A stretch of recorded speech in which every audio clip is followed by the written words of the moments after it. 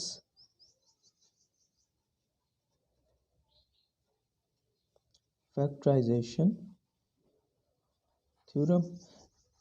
एक बार फिर से सुन लें कि ये थ्योरम जो है डिफरेंट फंक्शन को फैक्टराइज करने के लिए इस्तेमाल होता है एंटायर फंक्शन को, और सिर्फ वही वाले एंटायर फंक्शन पे ये अप्लाई होगा जिनके नंबर ऑफ ज़ीरोज़ जो हैं वो फाइनाइट हों। मैं अगेन इसकी एग्जांपल दे देता हूँ, ई ऑफ सी जो है ये एक हमारे पास एंटायर फंक्शन है, लेकिन इसके जो है हैविंग इनफिनाइट ज़ीरो रखता है अपने अंदर, तो इसलिए इस फंक्शन पे इसका इतलाक़ बिल्कुल नहीं होता।